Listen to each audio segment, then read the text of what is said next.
넌 내 생각을 정말 안 하는구나. 완전 무시하고 기만하네? 답장한다며!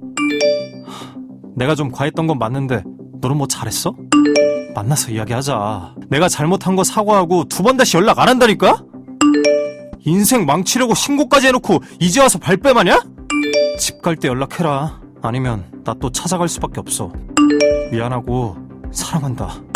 할 말 있으니까 전화 받으라고 나 분명히 말했다. 나는 전화 한 통이면 된다고. 뭐 좀 물어볼 게 있다고. 너 다른 놈이랑 있지? 남성 A씨가 여성 B씨에게 일방적으로 보냈던 문자 메시지는 하루 수십 통, 많을 땐 100건이 넘기도 했다고 하죠. 도대체 그는 왜 이토록 끊임없이 문자 메시지를 보냈던 걸까요? 그리고 상대방은 왜 그의 메시지에 단 한 번도 응하지 않았던 걸까요? 지칠 대로 지쳐버렸던 이 여성은 결국 남성 B씨를 112에 직접 신고했습니다.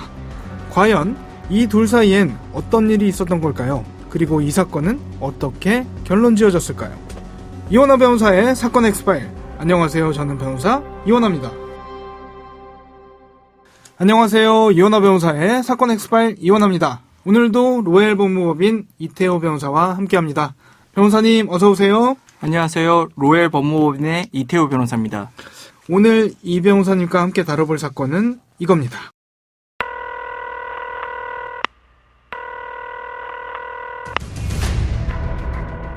사건은 보이는 것보다 가까이에 있다. 변호사의 눈으로 냉철하게 바라본 사건 사고. 이원하 변호사의 사건 X파일. 25번째 파일. 외도 의심의 문신 강요까지 비뚤어진 폭력. 어떤 사건입니까? 이 사건 피해자분이 저희 회사 의뢰인이었습니다. 그 전 남자친구한테 스토킹도 당하고 이러신 분인데, 이제 헤어지고 나니까 가차없이 사진 뿌려버리겠다, 전 남자친구한테 성 관련된 영상도 보내고, 제정신인 사람이 아닌 거죠. 이 남자친구라는 사람이, 전 남자친구가요. 그래서 내용을 보니까 이제 계속 이렇게 스토킹 당하고 이렇게 하다가는 죽겠다 싶어가지고 이제 저희 사무실 와가지고 아버님이랑 같이 와가지고 형사 고소부터 해가지고 의뢰해가지고 진행했던 사건입니다. 이 올 초에도 말씀 주신 것과 비슷한 사건이 언론에 대대적으로 보도가 됐었거든요. 그 사건 역시 아내가 바람 피운다고 의심하고 폭행은 물론 아내 몸 곳곳에 자신의 이름을 문신을 새기도록 강요한 사례다. 기억나시죠? 맞습니다. 이것도 올해 있었던 일인데요. 광주에서 있었던 사건이고 조폭입니다. 20대 조폭이고 출소하고서 정신을 차려야 되는데 정신을 못 차리고 이제 아내 몸에다가 이제 욕이랑 이런 좀 더러운 내용의 그런 거를 문신을 많이 새겼고요. 그리고 이 사람이 하는 말은 이런 거예요. 자기가 이제 도박개장죄로 이제 징역 살고 있을 때 교도소에 있는 동안에 아내가 바람 피웠다면서 자기 이름을 막 이제 신체 곳곳에 막 새긴 거죠. 네. 아, 물건에다가 이름 쓰듯이. 네네. 네. 그래서 이제 이 사람이 이제 아내한테 이렇게 지속적으로 폭행하고 이런 게 발각이 돼가지고 재판으로 넘어갔고 중간금 치상, 상해, 강요 등으로 이제 징역 5년 선고받았죠. 요전에 저희가 모방범죄에 대해서 이야기했던 적이 있는데요. 이 사건도 가해자가 다른 유명 범죄자로부터 범행의 모티브를 얻었다. 이런 이야기도 있거든요. 맞습니다. 기억나실지 모르겠는데요. 어금니 아빠 이영학. 이 사람이 이제 문신을 이제 새겨라. 이영학처럼 문신 새겨라 하면서 아내를 그 시술소로 이제 데려가가지고 문신을 이제 했다 이거죠. 그 사건이 보도되고 정말 많은 분들이 경악을 금치 못했거든요. 폭력도 모자라서 자신의 이름을 몸에 새겨라 강요했다는 것 자체가 상상하기도 어려운 일인데, 근데 오늘 소개해 주실 케이스는 가해자 본인이 직접, 좀 전에는 시술소에 갔다고 했는데 맞습니다. 본인이 직접 여성의 몸에 문신을 새겼다 이건데요. 제정신인 친구는 아닌데요. 이제 문신 기계까지 이제 샀어요. 사가지고 이제 피해 여성한테 이제 문신을 새기는데 이게 만만치가 않은 게요. 바늘로 이제 반복적으로 찔러가지고 안료를 거기다 집어넣어서 문신으로 이제 만드는 겁니다. 가해자에게 문신할 수 있는 라이센스 같은 게 라이센스 있었나요? 없죠. 우리나라 문신 기본적으로 안 되는 나라고 이제 어떻게 보면 문신 전문가를 인정하지 않는 나라죠. 그래서 문신사법에 대한 이제 논의나 이런 것들이 있는데 당연히 안 되고, 이게 보시면 아까도 얘기했지만 이제 이제 날카로운 걸로 찔러가지고 하는 거기 때문에 상해죄에도 해당이 됩니다. 그래서 의료인도 아닌데 문신행위 당연히 불법이죠. 이 문신을 새겨놓은 부위나 그 내용 정말 방송을 떠나서 입에 담기조차 어려운 그런 단어들이더라고요. 네, 저도 사건 기록을 다시 한번 열어서 봤는데 말로 할 수 없고 방송에 얘기하면 방송 금지입니다. 그래서 상당히 이제 성적인 내용 그리고 네. 우리가 거의 원색적인 표현들을 그 몸에다가 다 이제 새겨 놓은 거죠. 이게 이제 문신을 새기고 이런 걸로 끝난 게 아니고요. 동영상 찍어서 협박했다는 얘기도 있던데 그건 뭔가요? 피해자는 이제 결혼을 안 했어요. 그래서 결혼한 거 아니고 그러니까 헤어졌으면 자유롭게 연애할 수 있는 거잖아요. 그래서 새로운 남자친구 만나고 이러는데 그 남자친구한테 그 나체 영상이나 이런 걸 전송하겠다고 해서 협박도 하고 협박에 그친 게 아니라 실제로 보내기도 했습니다. 보냈어요? 네, 보냈습니다. 유포도 했고요. 그리고 가족들이 있어요. 언니가 있고 이러는데 뭐 언니한테 보내겠다, 뭐 아버지한테 보내겠다, 뭐 이러니까 피해 여성 입장에서는 얼마나 수치스럽고 부끄럽고 두렵겠어요. 그러니까 이제 그렇게 알려지는 게 두려우니까 완전 이제 가스라이팅이 돼가지고 일상생활을 아예 못했다고 그래요. 그리고 이게 실제로는 보면 피해자는 가해자한테 완전히 나중에는 거의 복종식으로 가스라이팅 너무 당하면 이제 복종할 수밖에 없는 거잖아요. 그런 상태에서 이제 사건이 진행된 거죠. 맞습니다. 이게 단순히 협박만 당한 게 아니고 실제로 협박하던 그 일을 했잖아요. 너무 무서웠을 것 같아요. 맞습니다. 뭐 피해자를 아예 뭐 바깥으로 불러가지고 야외로 불러가지고 이제 음란한 행위를 시키는 거죠. 뭐 나체로 음란한 행위를 시킨 다음에 그걸 찍어요. 그 찍은 다음에 이거 유포하겠다, 뭐 너네 가족 죽이겠다, 뭐 이런 식으로 협박을 하는 거죠. 이 듣다 보니까요. 이 정도면 피해 여성이 너무 무서워서 헤어지잔 말도 잘 못했을 것 같거든요. 쉽지 않죠. 이런 경우에는 거의 목숨 걸고 이별 통보하는 거고 이별 통보를 하고 나서부터 더 심해졌어요. 아, 집착이 시작이 된 거네요. 맞습니다. 가해자가 뭐 본격적으로 스토킹을 했다 이렇게 볼 수 있을 것 같고 앞서 전화 문자 뭐 300통 뭐 이 횟수가 이제 기록을 보면 나오는데 어마어마합니다 이게. 이게 그 사실 횟수만으로도 굉장히 공포스러웠을 거라고 생각이 들고 네네. 그 내용이 또 굉장히 협박조였던 무서운 내용이었잖아요. 뭐 다정한 문자 보내는 게 아니죠. 이게. 그렇죠. 네, 네. 그래서 이제 스토킹 관련해 가지고도 말씀을 드리면 이제 우리나라가 이제 스토킹 처벌법이 새로 생겼어요. 그래가지고 요즘에는 이제 이런 거 어떻게 해야 되냐 뭐 물어보시는 분들도 많은데 뭐 민사적으로는 예전에는 접근금지 가처분 같은 걸 걸었어요. 저희 변호사들이. 근데 이게 너무 느려요. 그래서 요즘에는 그냥 이제 저희가 가이드 드리는 게 112에 빨리 신고를 해라. 그러면 요즘은 시스템이 정말 잘 돼 있어가지고 긴급 응급 조치를 바로바로 해줍니다. 그래서 이게 거의 원스톱으로 다 판사님까지도 다 가기 때문에 거의 접근금지 바로 이제 내려지고 네. 뭐 좋아졌습니다. 예전보다 훨씬. 이 여성도요. 뭐 어쨌든 네. 이제 변호사의 도움을 얻기는 했지만 네.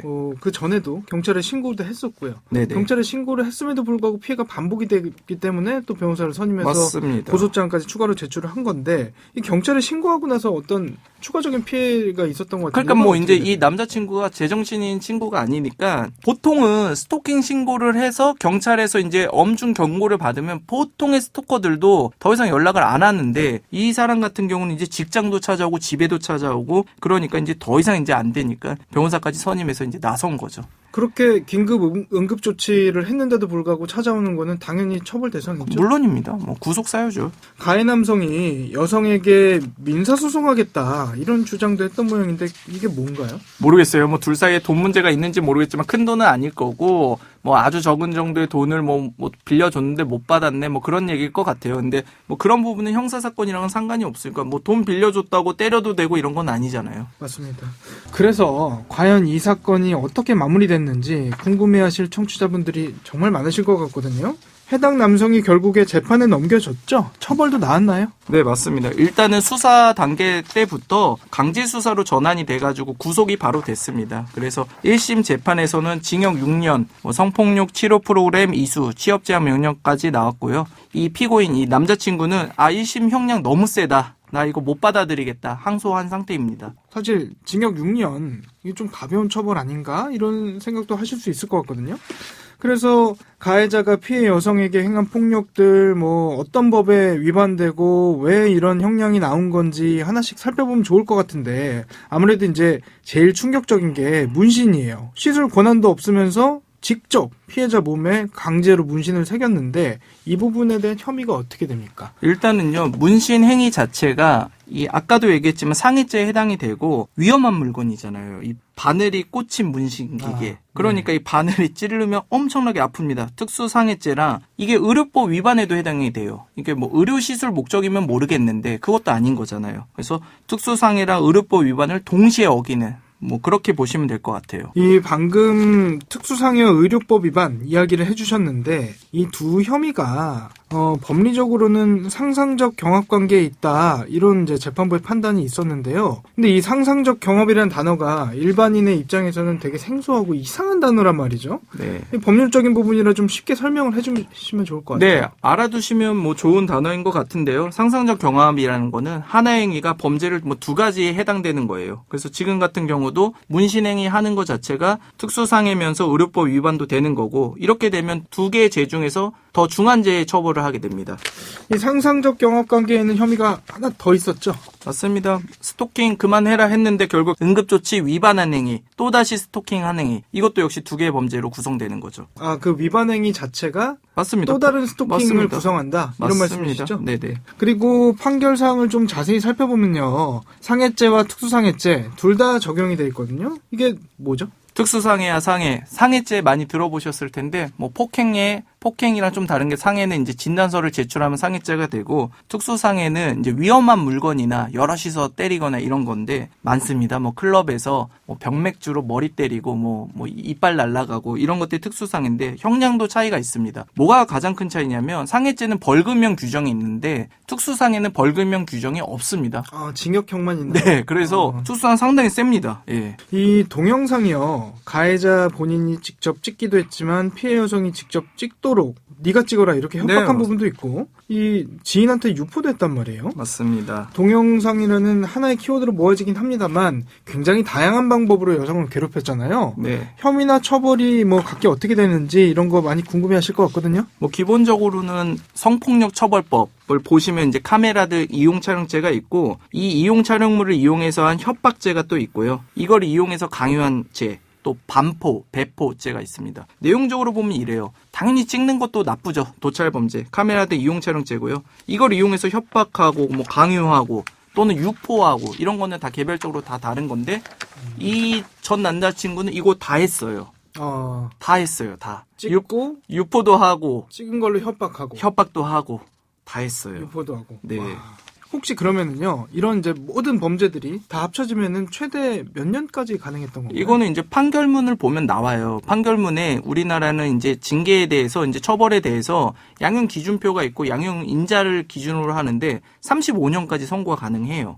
재판부에서는 뭐 이제 내용을 저도 판결문을 다시 한번 읽어봤는데 당연히 재판부에서도 이거에 대해서 상당히 죄질 안 좋고 엄하게 처벌받아야 되고 이렇게 얘기를 당연히 했습니다. 그리고 보통은 우리가 플러스 양형인자라고 하잖아요. 그래서 뭐 그래도 얘가 초범인데 그래도 얘가 어린데 뭐 이렇게 네네 뭐 합의가 됐다든지 약간 그래도 플러스 양형인자를 써주는데 이 사건은 플러스 양형인자가 아예 빠져 있어요. 네, 좋은 점이 없다는 거네요. 좋은 게 없는 거죠.